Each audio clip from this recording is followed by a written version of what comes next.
మచిలీపట్నంలో ఒక్కసారిగా రాజకీయ శాఖలు రాజుకున్నాయి. మాజీ మంత్రి వైఎస్ఆర్ కాంగ్రెస్ పార్టీ కీలక నేత పేర్ని నాని నివాసం వద్ద చోటు చేసుకున్న అనూహ్య పరిణామాలు రాష్ట్ర వ్యాప్తంగా చర్చనీయాంశంగా మారాయి. శనివారం ఉదయం నుంచే బందరపట్నంలో ఉద్రిక్త వాతావరణం నెలకొనడం, దీనికి తోడు పేర్ని నాని అనుచరులపై పోలీసుల చర్యలు ముమ్మరం కావడంతో పరిస్థితి తీవ్ర రూపం దాల్చింది. జనసేన మరియు వైసీపీ కార్యకర్తల మధ్య జెండా ధీమా వివాదం రాజుకోవడంతో అది కాస్త ఘర్షణకు దారితీసింది. ఈ క్రమంలో వైసీపీ నేత బొర్రా విఠల్ అరెస్ట్ కావడం, ఆపై పేర్ని నాని నేరుగా పోలీస్ స్టేషన్కి వెళ్లి పోలీసులతో వాగ్వాదానికి దిగడం వంటి ఘటనలు ఉత్కంఠత రేకెత్తించాయి. ఈ వార్త తెలియగానే తాడేపల్లిలోని వైఎస్ జగన్మోహన్ రెడ్డి అప్రమత్తమయ్యారు.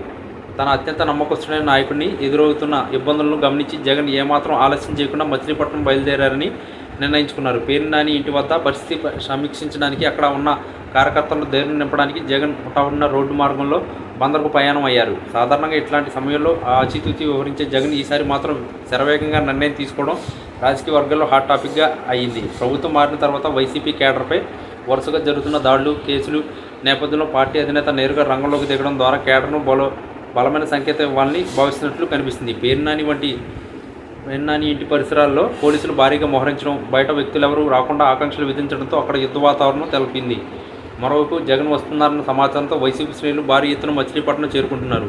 పోలీసులు అడుగడుగునా చెక్ పోస్టులు ఏర్పాటు చేసి వాహనాలను తనిఖీ చేస్తున్నారు. శాంతి భద్రతల సమస్య తలెత్తకుండా గూడూరు, మచిలీపట్నం పరిసర ప్రాంతాల్లో 144 సెక్షన్ అమల్లో ఉన్నట్టు తెలుస్తుంది. పేర్ని నాని ఇంటి వద్ద ఏదైనా అవాంఛనీయ ఘటనలు జరిగే అవకాశం ఉందన్న నిఘా వర్గాల హెచ్చరికతో భద్రతను కట్టుదిట్టం చేశారు. జగన్ రాకతో మచిలీపట్నంలో రాజకీయం మరింత వేడెక్కింది. కేవలం పరామర్శకే పరిమితం అవుతారా, లేక అక్కడే ఉండి తదుపరి కార్యాచరణ ప్రకటిస్తారా అన్నది ఆసక్తికరంగా మారింది. ఇప్పటికే పేర్ని నాని పోలీసుల తీరుపై తీవ్ర ఆగ్రహం వ్యక్తం చేస్తున్నారు.